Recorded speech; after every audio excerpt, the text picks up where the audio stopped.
Yesterday morning, I signed the papers that officially put my son's house up for sale. The very same house I took out a second mortgage on my own home to help him buy. I can imagine what you're thinking. What kind of father, what kind of man would do that to his own child? A week ago, I would have agreed with you. I would have called that man a monster. But that was before I knew the truth. Before I understood that the perfect life I had sacrificed my retirement for was just a carefully constructed stage play, and I was the silent, smiling investor who was never supposed to look behind the curtain. This story isn't about a father's cruelty. It's about a son's greed and an awakening triggered by a 5-word text message from a stranger that saved me from my own blindness. If you like this story, please like this video, subscribe to the channel, and share your impressions about this story in the comments. To understand why my signature on that document felt like justice, you first have to understand what they did to me. You have to see how they turned my love into their weapon. My life, before that 5-word text message, ran on a quiet and predictable rhythm. Mornings were the stillest. The sun would creep over the sycamore tree in the backyard, casting long, dusty fingers of light across the hardwood floors of my study. It was a room filled with the ghosts of a life well lived. The air always carried a faint, comforting scent of old paper, lemon polish, and, if I closed my eyes and breathed deep enough, the lingering whisper of Eleanor's rose perfume. She'd been gone for 7 years, but her presence was woven into the very fabric of the house. Her reading glasses still rested on the nightstand, and the afghan she knitted lay draped over the back of my favorite leather armchair. That chair, worn smooth over decades, was my sanctuary. But the true heart of my world was the old oak desk that dominated the study. It wasn't a piece of furniture. It was a monument. I bought it in 1987, the year my construction business finally turned a real profit. Its surface was a map of my history, marked with faint coffee rings, tiny nicks from dropped tools, and a smooth patch where my forearms rested for thousands of hours while I pored over blueprints and balanced ledgers. It was at this desk that I signed the papers for this very house, paid for David's college education, and, 5 years ago, signed away my financial security for his dream. On the corner of the desk, in a heavy silver frame, was a photo of Eleanor, her smile as warm and genuine as the day I met her. Next to it was a more recent picture, David, his wife Sarah, and my grandson Leo, all beaming during a trip to the beach. That picture was my reason for everything. My week revolved around Sunday. Every Sunday, at precisely 5 p.m., I would drive my 2012 sedan the 12 miles to their sprawling house in the new development, the one with the perfect lawn and the 3-car garage. The moment I stepped inside, the sterile new house smell would be overpowered by the aroma of Sarah's cooking, usually a roast, savory, and rich. Leo, who was 6, would come running, a whirlwind of energy and mismatched socks, shouting "Grandpa!" and crashing into my legs. I'd lift him up, his small body light in my arms, and feel a surge of purpose that filled all the empty spaces Eleanor had left behind. We'd sit around their massive dining table, a piece of furniture that always felt too big for the 3 of them. Sarah would talk about her charity committee or Leo's school, while I listened, content. But the main event was always David. After dinner, he'd pull out his laptop, his face lit by the screen's glow, and he'd walk me through his progress. He'd show me colorful charts with lines that always went up, and he'd use words I barely understood: synergy, monetization, market disruption. He spoke with such passion, such unwavering confidence. "We're on the verge of something huge, Dad," he'd say, his eyes shining. "This startup isn't just a business. It's a revolution. And you were the one who made it possible." I'd just nod, my chest swelling with a pride so fierce it almost hurt. I never understood the intricacies of his tech company, but I understood ambition. I understood the fire in a man's belly when he's building something from nothing. I saw myself in him, the younger version of me who laid bricks in the freezing cold, dreaming of the day he'd be the one signing the checks. How could I not support that? When he first came to me with his business plan, asking for the initial investment, it wasn't even a question. My own house had been paid off for a decade. My retirement was secure. Taking out a second mortgage for $350,000 felt less like a risk and more like a privilege. It was the passing of a torch. I remember sitting at this very oak desk, the bank documents spread out before me. The pen felt heavy in my hand, but my signature was firm. It was an investment in my legacy, in my blood. Those Sunday evenings were the cornerstone of my existence. I would drive home through the quiet suburban streets, the sound of Leo's laughter still ringing in my ears, the taste of a good meal still on my tongue. I'd return to my silent house, but it didn't feel lonely. It felt peaceful. I'd go into my study, sit in my armchair, and look at the two photographs on my desk. My wife, the foundation of my life, and my son's family, the structure I was still building. I had given them everything I had, and in return, they gave me a reason to wake up in the morning. I believed I was the luckiest man alive, a father who had successfully secured his family's future. The silence of my home was not emptiness, it was the sound of a job well done. The change was so subtle at first, I almost convinced myself I was imagining it. It began about a year after I signed the mortgage papers. The Sunday dinners continued. The roast was just as savory, and Leo's hugs were just as tight. But a new texture had been woven into the fabric of our evenings, something thin and brittle. It started with small comments, dropped into conversation like ice cubes into a warm drink. One evening as I was leaving, Sarah followed me to the door. She placed a cool hand on my arm, her smile perfectly pleasant. "Clark," she said, her voice a soft purr. We were thinking, "That old house of yours, it's so big for just one person. Have you ever considered a condo, something more manageable?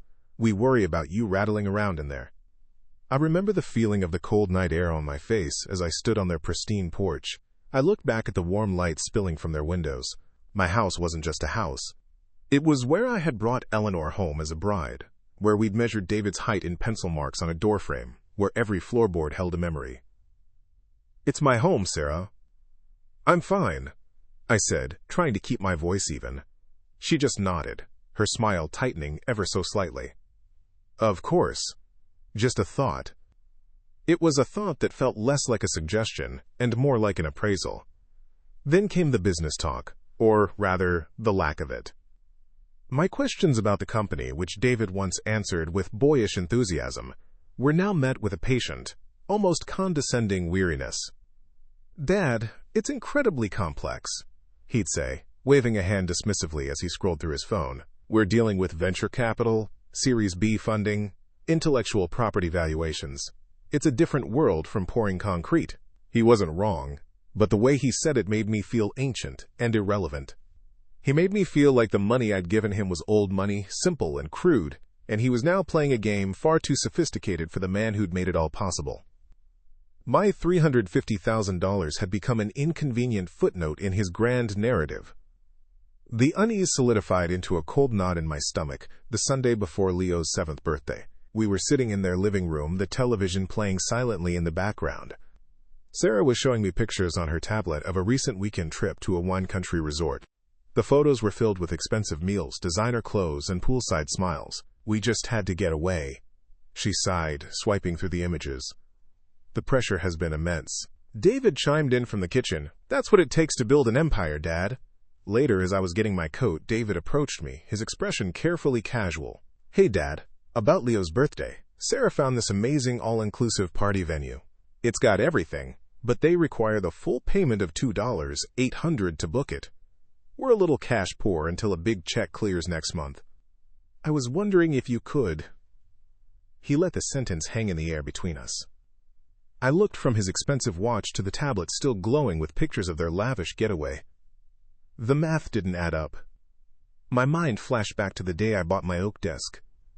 The pride and terror of spending so much on a piece of furniture, a symbol that I had finally made it. These kids didn't understand that kind of weight. For them, money was abstract, fluid, something that could always be requested from the family bank. I wrote the check. I wrote it because I loved my grandson, and the thought of his disappointment was a weapon they wielded expertly. As I handed it to David, he clapped me on the shoulder. "You're a lifesaver, Dad, as always." But his eyes weren't on me. They were already looking past me, toward the future I was funding but was no longer invited to understand. That night, the 12-mile drive home felt longer than ever. The familiar comfort of my quiet street seemed to mock me. I walked into my study and sat down in the dark, the scent of old paper and lemon polish feeling less like a comfort and more like a relic. I stared at the photo of David, Sarah, and Leo on my desk. Their smiles looked different now, a little too bright, a little too sharp. A question, quiet and terrifying, surfaced for the very first time. What exactly had I bought? The discovery didn't bring a storm of grief. It brought a silence so profound it felt like the world had gone underwater. I sat at my oak desk for what must have been 2 hours, the glow of the monitor illuminating the truth I had refused to see. The company I had bled for, the one built on the foundation of my own home, was a ghost. Dissolved. Reborn under Sarah's name. Every Sunday dinner, every progress report, every proud smile from David was a meticulously rehearsed scene in a long-running play designed to keep the old fool with the checkbook happy. The coldness started in my chest and spread outwards until my fingers were numb. I stared at the photo of Eleanor, her smile a relic from a more honest world. They hadn't just taken my money. They had taken my memories, twisted them, and used them as a weapon against me. They had taken my trust and hollowed it out, leaving nothing but an empty shell. It was just after 11 p.m. when my phone rang, its shrill cry cutting through the oppressive quiet of the study. It was David. My thumb hovered over the screen. For a moment, I considered not answering, letting him wonder. But that wasn't the way. A general doesn't hide from the battlefield. I answered, my voice steady, betraying none of the seismic shift that had just occurred within me. "Hello, David." "Dad?" "Sorry to call so late," he said, his voice laced with a manufactured urgency. "Is everything okay? You sound tired." The casual concern was like acid. "I'm fine, son. Just reading. What's wrong?" He paused, and in the background I could hear Sarah whispering, "Look, Dad, can we come over? Just for a few minutes. Something's come up, and it's important. We need to talk to you in person. My house. My sanctuary. They wanted to bring their lies here, into this room."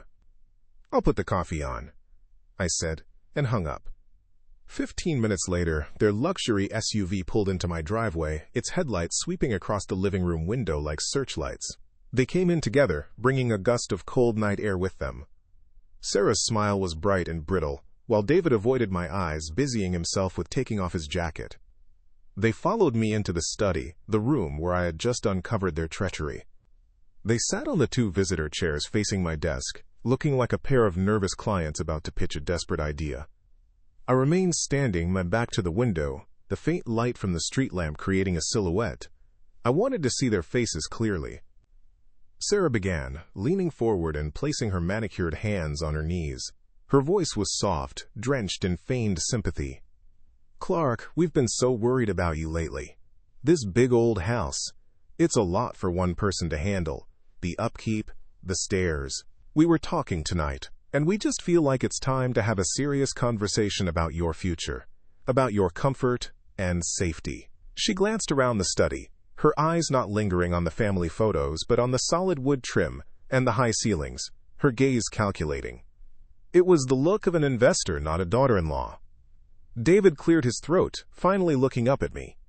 His expression was a carefully constructed mask of dutiful concern. "Dad, what Sarah is saying is, an opportunity has come up. A massive one. An investor in Singapore wants to inject a huge amount of capital into the company, but he wants to see that we have significant personal assets tied to the venture. It's a sign of commitment." He was lying so smoothly, so effortlessly that for a split second the old me, the proud father, almost believed him. "It would triple the company's valuation overnight. This is the big one, the one we've been working towards." They let the words hang in the air, a baited hook. I said nothing, I just watched them. My silence seemed to unnerve David, and he rushed to fill it. "So we were thinking this house. It's an asset. A huge one. It's just sitting here, Dad. If we sold it, we could use the capital to secure the deal. It would be the final piece of the puzzle to guarantee our family's future. Leo's future." Sarah jumped back in, her voice like honey. "And we've already found the most wonderful new assisted living community for you, Clark. It's state-of-the-art. It has a pool, social activities, 24-hour security. You'd be so much safer. We could move you in next month. We would handle everything, of course. The sale, the movers. You wouldn't have to lift a finger. There it was. The final betrayal, delivered with a smile. They wanted to take my home, the last piece of Eleanor I had left, sell it, and use the money for their fake company, while shipping me off to a glorified nursing home to wait out my days. My gaze drifted to the silver frame on my desk. Eleanor's eyes seemed to be looking right at me. I could almost hear her voice, firm and clear, the way it was when she knew I was being a fool. In that moment, David and Sarah ceased to be my son and his wife. They became opponents. They had miscalculated. They saw a tired old man, sentimental and weak, an obstacle to be managed. They had forgotten I was the man who built a business from nothing, who could read the fine print in the dark, who knew that the most important part of any structure is its foundation. And they had just shown me how rotten theirs was. So, Sarah said, her smile unwavering as she misinterpreted my silence for compliance. Can we have our realtor call you tomorrow to start the process? I finally moved, walking slowly from the window to my armchair, the worn leather sighing as I sat down. I picked up the silver frame, my thumb tracing the edge. I looked from Eleanor's face to theirs, my expression unreadable. I'll need some time, I said, my voice quiet but hard as steel. This is a big decision. You can't rush these things. They exchanged a quick, triumphant glance. They thought they had won. Of course, Dad. Take all the time you need, David said, standing up, the relief evident in his posture. They saw me to the door themselves, their goodbyes filled with a warmth that was utterly chilling. As the door clicked shut behind them, I stood alone in the hallway, the silence of the house returning. But this time it was different. It wasn't empty, it was charged. I walked back into my study and sat down at my old oak desk, the surface cool and solid beneath my hands. They had come to my home to declare war. They just didn't realize I had already accepted the terms of their surrender. I stood in the hallway for a long time after the sound of their SUV's engine faded into the night. The house was silent again, but it was a different kind of quiet. Before, it was the peaceful silence of solitude. Now, it was the charged stillness of a battlefield after the first volley has been fired. I didn't feel rage. The shock of their proposal, layered on top of the raw wound of their deception, had cauterized any feeling of anger. What was left was a clarity so sharp it felt like a physical object in my chest. I walked back into the study, the air still holding a faint, cloying trace of Sarah's perfume. It was an invasion, a foreign scent in a room that should have only smelled of old paper, polish, and Eleanor's roses. I sat down at the oak desk, my hands resting flat on its cool, familiar surface. This desk had been my partner for over 35 years. It held the weight of every contract I'd signed, every payroll I'd met, every blueprint I'd agonized over. It knew the truth of my labor. My eyes went to the photo of Eleanor. Her smile was a constant, a fixed point in a world that had just spun off its axis. They had used my love for her, my loneliness without her, as a tool to pry open my life and plunder it. They planned to erase me from this house, from these walls that held the last echoes of her voice, and put me in a sterile room with a pool and social activities. They wanted to file me away like an old paid invoice. They thought the fight was over. They saw my quietness as weakness, my deliberation as the slow processing of an old mind finally accepting the inevitable. They had mistaken my silence for surrender. But in the construction world, I had learned that the most critical work is done in silence. You don't shout at a weak foundation. You study it, you find its stress points, and you plan, with methodical precision, exactly where to place the supports before you bring the whole rotten structure down. My son and his wife were a poorly constructed building, all facade, and no substance. And I, the man who had laid their very foundation with a $350,000 loan, knew every single crack. I opened the bottom drawer of the desk, the one that always stuck slightly. Inside, beneath a stack of old tax returns, was my original business ledger from 1987. My handwriting, younger and firmer, filled the pages with numbers that told a story of sacrifice and relentless work. I had built my life on principles. Honesty. A man's word. A firm handshake. David and Sarah operated in a world without principles. A world of smoke and mirrors where words were just tools for manipulation. They thought their game was more sophisticated than mine. They had no idea. They would not see this coming. I closed the ledger and pushed the drawer shut. The fight wouldn't be loud. There would be no shouting matches, no tearful accusations. It would be a quiet, meticulous dismantling, executed with the same patient precision I once used to build skyscrapers. They had come for my house. They were about to learn I was taking back my life. The morning after their visit, the sun rose on a different world.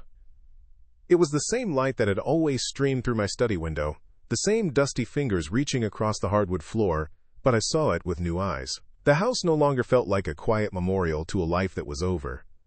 It felt like a fortress, a command center. The scent of old paper and lemon polish was no longer just a comfort. It was the smell of my own history, a history I was about to defend. I didn't sleep. Instead, I spent the hours before dawn at my oak desk, not mourning, but working. My first task was to gather my arsenal. It wasn't made of weapons, but of paper. I pulled out the file from 2018, the year I had taken out the second mortgage. The documents were crisp, preserved in a heavy manila folder. There it was, in black and white, the loan agreement with the bank for $350,000, secured against my home. I found the corresponding bank statement from May 14, 2018, showing the wire transfer of the full amount to David Clark Enterprises, LLC. Next, I pulled the original loan agreement I had drafted for David to sign, a formality I had thought at the time, but Eleanor had always insisted on it. "Business is business, Clark, even with family," she used to say. His signature was on the bottom, a confident, looping scrawl. I laid the papers out on the desk, a timeline of my own foolishness, now repurposed as a map for my reclamation. At precisely 8:01 a.m., I made my first phone call. I didn't look for a flashy firm from a downtown skyscraper. I called Arthur Abernathy, a lawyer I had used for my construction contracts decades ago. He was old school, meticulous, and had a mind like a steel trap. His office was still in the same brick building on Main Street, above the old pharmacy. His secretary, who sounded like she'd been there since the Truman administration, gave me an appointment for 2 p.m. the next day, on November 5th. I arrived at Arthur's office 15 minutes early. The place smelled of old leather and dust, a scent I found infinitely more reassuring than the sterile, chemical newness of my son's house. Arthur was a small man with a fringe of white hair and glasses perched on the end of his nose. He didn't waste time with pleasantries. He listened without interruption as I laid out the story, my voice even and factual. I pushed the stack of documents across his wide mahogany desk. He spent the next 45 minutes reading, his silence broken only by the soft rustle of paper. Finally, he took off his glasses and looked at me over the top of them. "Well, Clark," he said, his voice raspy, "on the face of it, this is a textbook case of fraudulent conveyance and breach of fiduciary duty. They dissolved the entity you invested in and transferred its assets to a new one, leaving the original shell with all the liabilities, namely, the debt to you. It was a deliberate act to defraud a creditor, you." The clinical language was strangely comforting. It gave a name to the betrayal, stripping it of its emotional power and turning it into a legal problem to be solved. "So, what are my options?" I asked. "We can sue them," he said flatly. "We can file a petition to pierce the corporate veil and go after them personally. We can put a lien on their assets, including the new company. It will be messy, and it will take time. But your case is strong." He paused, leaning back in his creaking leather chair. "My retainer is $5,000, and I'll need every piece of correspondence you have with them about this business. Every email, every text message." I didn't hesitate. I pulled out my checkbook from my coat pocket, the same one I'd used to pay for Leo's birthday party, and wrote out a check for $5,000 to Abernathy and Sons Legal Services. The stroke of the pen felt firm, decisive. It was the first money I'd spent in 5 years that felt like an investment in myself. As I was gathering my papers, Arthur asked one final question. "Clark, is there any other financial entanglement? Any other property, any other loans you co-signed? Think carefully. These people have shown their playbook. We need to know the entire field." His words hit me like a jolt. I stood frozen for a moment, my mind racing back 6 years. David and Sarah had been struggling to get approved for the mortgage on their house. Their credit was good, but their income-to-debt ratio was too high. I remembered the meeting at the bank, the young loan officer explaining the situation. I had co-signed the mortgage application as a guarantor. It had lowered their interest rate and secured the loan. I had almost forgotten about it, a small act of fatherly support lost in the shadow of the much larger business loan. I didn't go straight home. I drove to the county records office, a place I hadn't been in 20 years. The fluorescent lights hummed overhead as a clerk helped me look up the property records for David and Sarah's address, and there it was, on the digital screen, clear as day. The deed listed 3 names as grantees: David Clark, Sarah Clark, and Clark Mitchell. Me. To secure the loan, the bank had required me not just to be a guarantor, but to be on the title itself. In the whirlwind of paperwork I had signed where I was told, eager to help my son secure his dream home. They had never bothered to have my name removed, probably because it would have required refinancing, an inconvenience they didn't want to deal with. Or, more likely, they had simply forgotten. They had forgotten about the old man who had made it all possible. They had left a key in the lock. My heart didn't pound. It beat with a slow, steady rhythm. I paid the $2 fee for a certified copy of the deed. Holding that paper in my hand, I felt the balance of power shift, silently and irrevocably, in my favor. The certified copy of the deed felt heavier than a single sheet of paper should. I laid it on my oak desk, right next to the photograph of Eleanor. In the quiet of my study, the document was a declaration. It wasn't just a legal title, it was the forgotten cornerstone of the life they had built on my generosity. They had been so focused on the grand architecture of their deception that they had completely overlooked the foundation. And I was about to prove that a flawed foundation guarantees collapse. The time for quiet observation was over.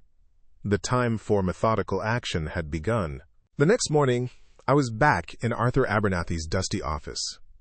The air, thick with the scent of old books and brewed coffee, felt like a tonic. I placed the certified deed on his desk. He picked it up, adjusted his glasses, and read it slowly. A slow, thin smile spread across his face.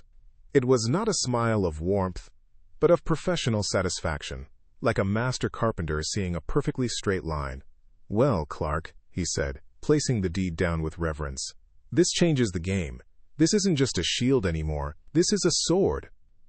We spent the next 2 hours mapping out a 2-front war. The first front was the lawsuit regarding the fraudulent business transfer.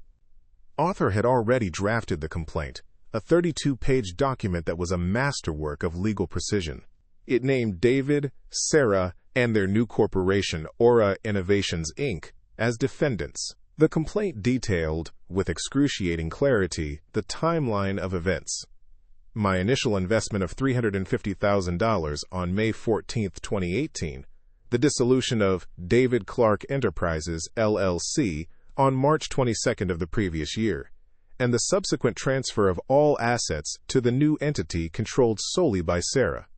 We were suing for the full principal, plus 5 years of accrued interest and punitive damages, bringing the total claim to a very specific $575, $218.41. As I signed the verification at the end of the document, my hand was rock steady. The pen felt like a tool, not a weapon, a tool to restore balance. "This will be filed with the county court on Monday, November 12th, Arthur explained, stacking the papers neatly. A process server will deliver the summons to them personally later that week. At the same time, we'll file a lis pendens against their new company's assets and their home. That will put a cloud on the title, making it impossible for them to sell or borrow against the properties until our case is settled." It was the first move, the opening salvo. It was designed to freeze them, to trap them inside the beautiful cage they had built with my money. The second front was the house. "Because you are on the title as a joint tenant," Arthur said, tapping the deed with his finger, "you have the legal right to force a sale of the property. It's called a partition action. We file a petition with the court, stating that the co-owners cannot agree on the disposition of the asset, and we ask a judge to order the property to be sold and the proceeds divided." It was a clean, legal, and utterly devastating maneuver. It struck at the very heart of their life, the symbol of their supposed success. We decided to hold this in reserve, a second wave to be launched after they were reeling from the first. The following week was the quietest of my life. I went about my routines, the morning coffee, the walk to the corner store for the newspaper, the evening news. But everything was underscored by a sense of impending impact. I was a demolition expert who had set the charges and was now waiting at a safe distance for the timer to run out. The call came on Thursday evening at 7:15 p.m. I was in the kitchen, washing my dinner plate, when my phone buzzed on the counter. It was David. I let it ring 3 times before answering, drying my hands slowly on a dish towel. "Dad? What is this? What in the world is this?" He was shouting, his voice tight with panic and disbelief. In the background, I could hear Sarah crying, a high, theatrical sound. A man came to the door. "Dad! He served us papers." "A lawsuit? For $500,000? This has to be some kind of horrible mistake." I leaned against the kitchen counter, looking out the window at the darkening sycamore tree in my yard. "There is no mistake, David," I said, my voice calm and even. "A mistake? You're suing us, your own family. After everything we've done, everything we're building. We told you the Singapore deal is about to close. This will ruin everything." The mention of the fictional Singapore deal was pathetic, a last, desperate attempt to keep the play going even after the curtain had been torn down. "David," I said, cutting him off, "I have retained an attorney. His name is Arthur Abernathy. His number is on the papers you received. Any and all future communication will go through him." There was a stunned silence on the other end of the line. He had expected me to yell, to cry, to accuse. He was prepared for an emotional fight, a family drama he could manipulate. He was not prepared for a calm, impenetrable wall of procedure. "Dad, please." His voice cracked, the arrogance replaced by a pleading whine. "Don't do this. We can talk about this." "The time for talking is over," I said. "Speak to my lawyer." I hung up the phone before he could reply. I placed it back on the counter and finished drying the plate. There was no satisfaction, no triumph. There was only the cold, clean feeling of a necessary job being done. 5 days later, on November 20th, Arthur filed the partition action. A different process server delivered this second summons to their door. I didn't get a call this time. I imagined the silence in their house must have been absolute. The dawning horror that this was not a single, angry outburst, but a calculated, multi-pronged assault. They were trapped. The lawsuit had frozen their assets, and now their home, the very stage for their charade, was being legally dismantled from under them. That evening I sat in my armchair in the study. The house was quiet, as always, but the silence was no longer about loss. It was about control. My gaze fell upon the old oak desk. For 5 years it had been a silent witness to my deception, the place where I signed away my security. Now it was my war room, the surface upon which I had reclaimed my life. They had assumed I was just the money, the silent investor who could be placated with a Sunday dinner and a fabricated progress report. They had forgotten that before I was their father, I was a builder. I knew, better than anyone, that what you build on a lie cannot stand, and I was just getting started.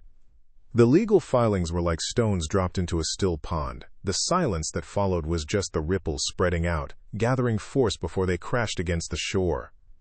I knew they would come. Desperate people don't respect boundaries. They arrived a week after the partition action was filed, on a Tuesday night. It was raining, a cold, miserable drizzle that slicked the streets and blurred the streetlights.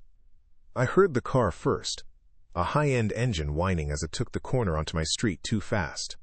Then the slam of car doors and the frantic, angry thud of footsteps on my porch. It wasn't a knock. It was a summons. I opened the door before they could pound on it again. They stood there, drenched and furious, their expensive coats darkened with rain. David's face was pale and tight, his hair plastered to his forehead. Sarah stood slightly behind him, her arms crossed, her expression a mask of pure venom. They didn't wait for an invitation. David pushed past me into the hallway, bringing the smell of rain and desperation into my home. "What do you think you're doing?" he demanded, his voice shaking with a rage that was 2 parts fear. Sarah followed, her heels clicking sharply on the hardwood floor. "You can't be serious, Clark. A partition action? You're trying to make your own grandson homeless?" I closed the door slowly, shutting out the sound of the storm. It was nothing compared to the one that had just entered my house. I led them into the study, the same room where they had laid out their plan to discard me. I gestured for them to take the visitor chairs, but they remained standing, vibrating with a frantic energy that felt alien in the calm, quiet room. I, however, went to my armchair. I sat down, the familiar leather a comforting presence at my back. I didn't say a word. I just waited. My silence was a vacuum, and they rushed to fill it with their noise. "You have to stop this, Dad," David pleaded, his voice cracking. "Call your lawyer. Withdraw the lawsuits. We can fix this. We're family." "Don't you care about that? Don't you care about Leo?" He was trying to find the old buttons to push, the ones labeled guilt and family duty. He didn't realize I had disconnected the wiring. "My lawyer, Arthur Abernathy, is handling the matter," I said, my voice as level as a foundation stone. "You should have your own lawyer contact him." That's when Sarah's composure finally shattered. She took a step forward, her face contorted. "Your lawyer? This isn't about lawyers. This is about you being a selfish old man. We gave you a purpose. Those Sunday dinners, letting you play the doting grandfather, we included you in our lives. We gave you a family when you had nothing left." The sheer audacity of her words hung in the air, more shocking than any shout. She saw their calculated performances as a gift they had bestowed upon me. "You are mistaken," I said, my gaze steady on her. "I was not the one with nothing. I was the one who funded the stage you performed on." "It was an investment," she shrieked, her voice rising. "Investors take risks. Sometimes they lose. You think that money was just going to sit in your bank account until you died? We put it to use. We built something you were too old and out of touch to ever understand." David tried to intervene, placing a hand on her arm. "Sarah, calm down." But she shook him off, her eyes blazing with a fury that was almost pure. "No! He needs to hear this!" "We deserve that money, Clark. We're young. We have our whole future ahead of us. What do you have?" This museum." She waved a dismissive hand around the room, at the books, the photographs, the desk that represented my life's work. "You sit here with your ghosts and your memories, holding on to every last cent while we're out there trying to build a legacy for your grandson. That $350,000 was our due. It was the price of our time, of putting up with you all these years." There it was, the truth, uglier and more raw than I could have imagined. It wasn't just about greed. It was about contempt. They saw me as a burden they had monetized. I felt a profound coldness settle over me, but on the outside, I remained perfectly still. I looked from her twisted face to my son's, who was now just staring at the floor, offering no defense, no denial. He was her silent partner in spirit as well as in crime. "You'll never see Leo again," David finally mumbled, his last pathetic threat. "We'll make sure of it." I didn't react to the threat. It was the desperate gambit of a man who had lost and knew it. I slowly rose from my armchair, the leather groaning softly. I walked past them, my steps measured and even, to the study door. I opened it and then turned to face them. They looked small and ugly in the warm light of my home. "The court will decide the visitation rights, David," I said, my voice devoid of any emotion. "Just as it will decide the division of assets. Now please leave my house." They stared at me, dumbfounded. They had come for a fight, for tears, for a screaming match. They had come to break me. Instead, they found a closed door. David opened his mouth to say something else, but Sarah just grabbed his arm and pulled him toward the exit, her face a mask of defeat. I watched them go, and then I closed the door behind them, the click of the latch final and absolute. I returned to my study and sat down at my oak desk. The room was silent once more. The storm outside was passing. The one inside had been weathered and dismissed. They had revealed their entire strategy, their entire rotten worldview, and I had done nothing but listen. And in their screaming, I had heard the beautiful, undeniable sound of their collapse. If you liked this story, don't forget to leave a like, subscribe to the channel, and write in the comments what you thought. I really want to know your opinion. Here you will always find stories that move, surprise, and bring lessons to take with you for life. The final meeting was not held in a sterile courtroom or in the violated sanctuary of my home. It was in Arthur Abernathy's office, a room that felt like it was carved from a single block of oak and jurisprudence. The air smelled of old leather and justice served cold. When I arrived, Arthur was already seated behind his massive desk, a fortress of mahogany that had seen 1,000 battles won. I took the client chair beside him, facing the two empty seats opposite us. I placed my worn leather briefcase on the floor beside me, feeling a calm that was as deep and solid as the foundation of a skyscraper. I was not here to negotiate. I was here to accept their surrender. They arrived precisely at 10 a.m., accompanied by a lawyer who looked like he'd been cast in a television show. Sharp suit, expensive haircut, and an air of confidence that hadn't yet been tested by a man like Arthur. David and Sarah looked smaller in this room, diminished by the towering shelves of law books that chronicled generations of consequences. Sarah's face was a pale, tight mask of defiance, her hands clenched around a designer handbag.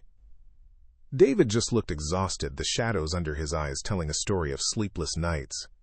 He wouldn't meet my gaze. Their lawyer, a Mr. Vance, started with a slick, practiced speech about misunderstandings and the desire to, quote, keep this painful family matter out of the public eye. He slid a folder across the desk. My clients are prepared to offer a structured repayment plan for the principal amount of the original loan, Mr. Mitchell.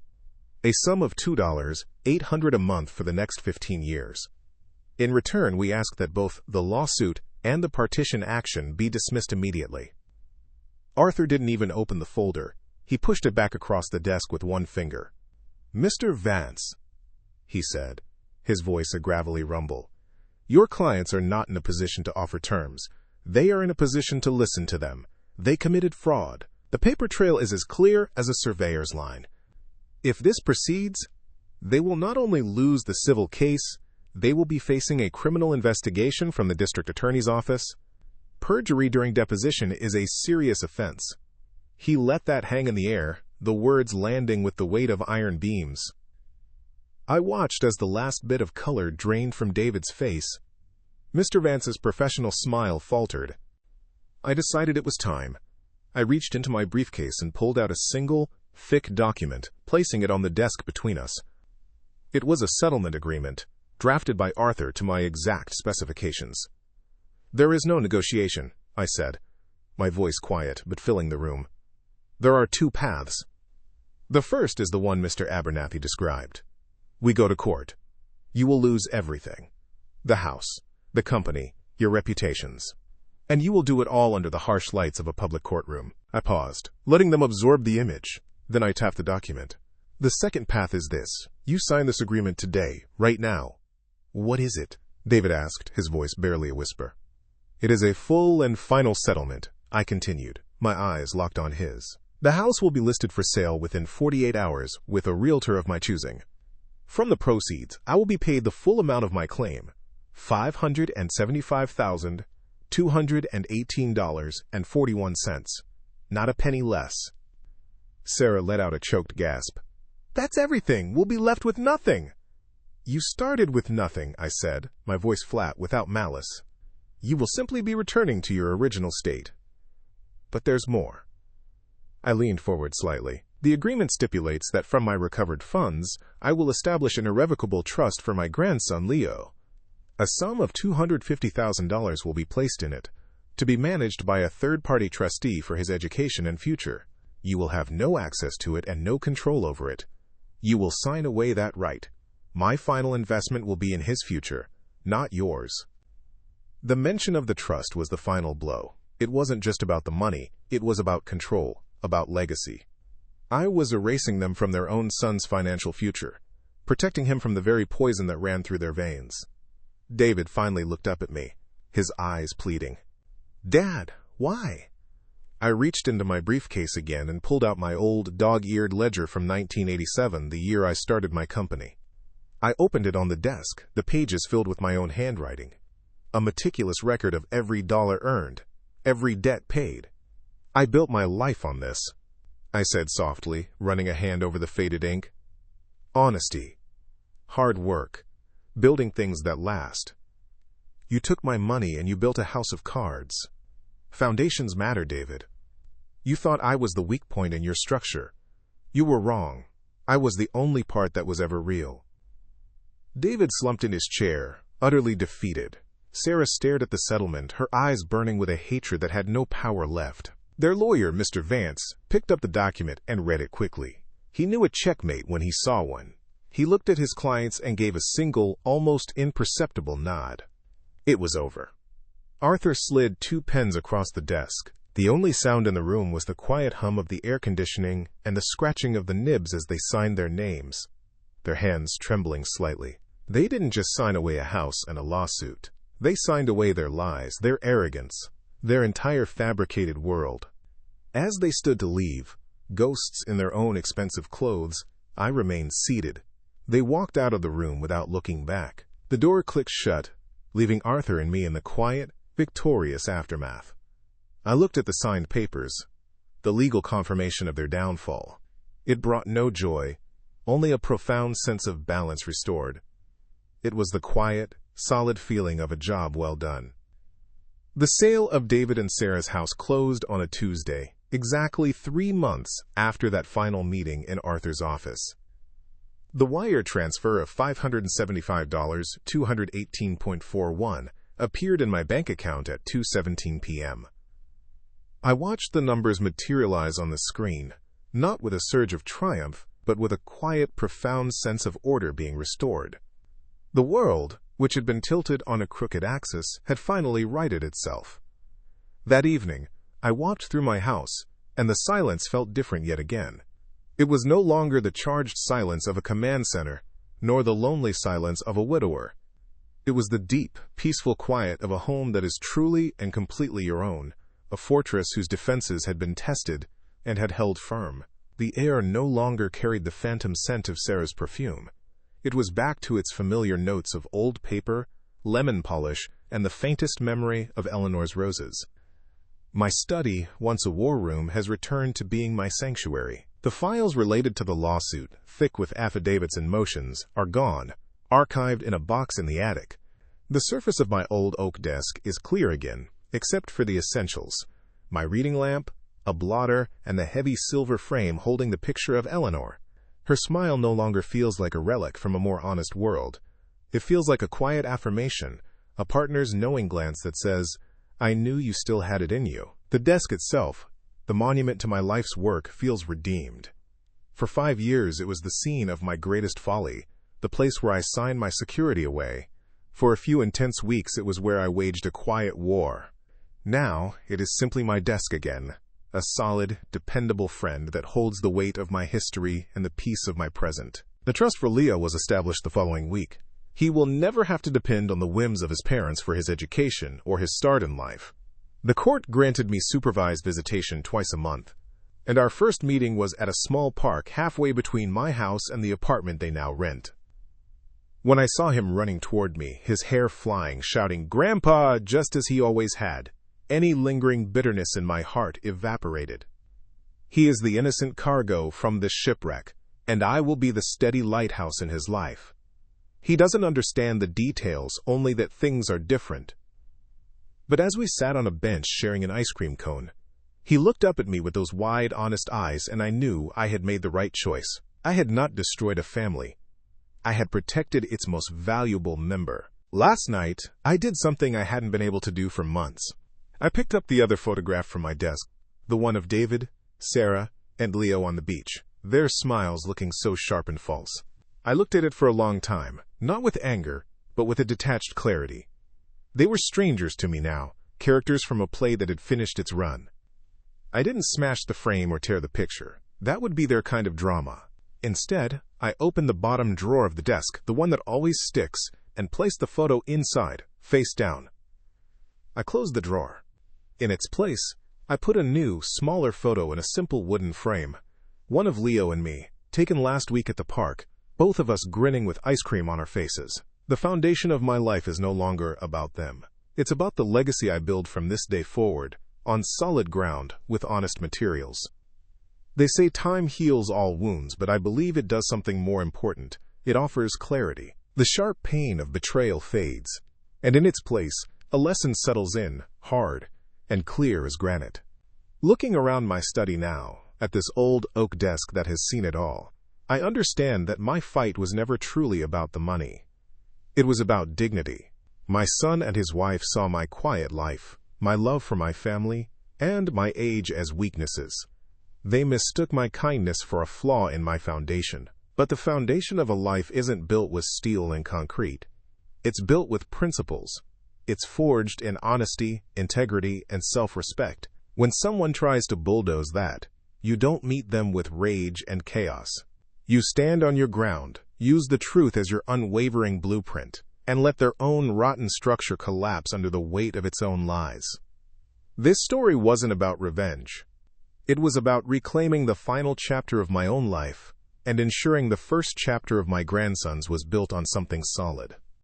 It was about remembering that the quietest man in the room can still be the strongest, as long as he knows what he stands for. If you liked this story, don't forget to leave a like, subscribe to the channel, and write in the comments what you thought.